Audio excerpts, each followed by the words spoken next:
Hi friends, today அமேசானில் parcel ஒன்று வாங்கியிருந்தோம். என்ன ப்ராடக்ட்னு பார்த்தீங்கன்னா, ஹம்பிள் டைனாமிக் காலர் கிளிப் மைக்கு. இது ஒரு பேசிக் மைக் தான். ஒரு ப்ரைஸ் பார்த்தீங்கன்னா ஒரு 200க்குள்ளே தான் வரும். பேக்கிங் பார்த்தீங்கன்னா ஒரு ஆவரேஜாக தான் பண்ணியிருக்கிறாங்க. ஒரு பபுள் ஷீட் வச்சு ரேப் பண்ணி கொடுத்துருக்கலாம். ஓகே, ஓப்பன் பண்ணி பார்க்கலாம். உங்களுக்கு ஒரு பேசிக் மைக் வேணும்னு நினச்சிங்கன்னா இந்த மைக் வாங்க. இல்லை அப்படின்னா நல்லா காஸ்ட்லியாக உள்ள மைக் வாங்க.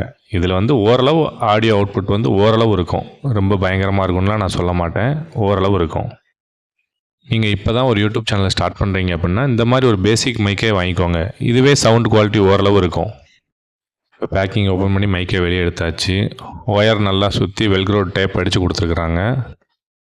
கூடவே ஒரு கிளிப்பு ஒன்று கொடுத்துருக்குறாங்க, மெட்டல் கிளிப்பு ஒன்று. நீங்கள் இந்த கிளிப்பை யூஸ் பண்ணி அந்த கிளிப் மூலிமா உங்கள் காலரில் இல்லைனா ட்ரெஸ்ஸில் டிஷர்ட்டில் எங்கே வேணாலும் இந்த மைக்கை மாட்டிக்கலாம். கிளிப் நல்லா ஸ்ட்ராங்காக தான் கொடுத்துருக்காங்க மெட்டலில். ஓகே ஃப்ரெண்ட்ஸ், இப்போ வெல்க்ரோ டேப்பை ஓப்பன் பண்ணி மைக் எப்படி இருக்குது, ஒயர் குவாலிட்டி எப்படி இருக்குது எல்லாத்தையுமே செக் பண்ணி பார்க்கலாம். ஒயர் லென்த்து பார்த்தீங்கன்னா நல்லாவே கொடுத்துருக்காங்க. நல்லா ஒரு 1.5 மீட்டர் கிட்ட கொடுத்துருக்காங்க. ஒயர் நீங்கள் குவாலிட்டியும் பார்த்தீங்கனாலே நல்லா சூப்பராகவே கொடுத்துருக்காங்க. ஓகே, மைக்கை எடுத்து பார்க்கலாம். மைக் நல்லா ஓரளவு நார்மல் வெயிட்டாகவே இருக்குது. அதுக்கு மேலே உள்ள ஸ்பாஞ்ச் எது கொடுத்துருக்காங்கன்னு பார்த்தீங்கன்னா அதான் ஃபில்ட்ரு. நீங்கள் பேசும்போது உங்கள் வாய்ஸில் எதுவும் நாய்ஸ் இருந்தது அப்படின்னா அதை ஃபில்ட்ரு பண்ணி கொடுக்கறதுக்காண்டி இந்த ஸ்பாஞ்சு கொடுத்துருக்காங்க. இதை உள்ளே ஓப்பன் பண்ணி பார்த்தீங்கன்னா எப்படி இருக்குன்னு சொல்கிறேன். ஆக்சுவலாக இதுதான் மைக்கு. குவாலிட்டி நல்லா தான் இருக்குது.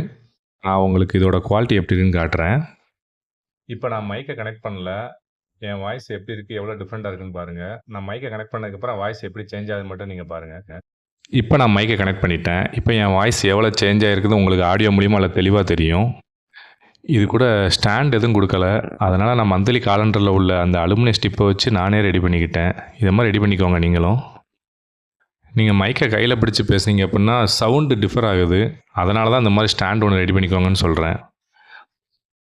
இந்த ப்ரைஸ் ரேஞ்சுக்கு இது ஒரு நல்ல மைக் தான். உங்களுக்கு தேவைப்பட்டால் வாங்கிக்கோங்க.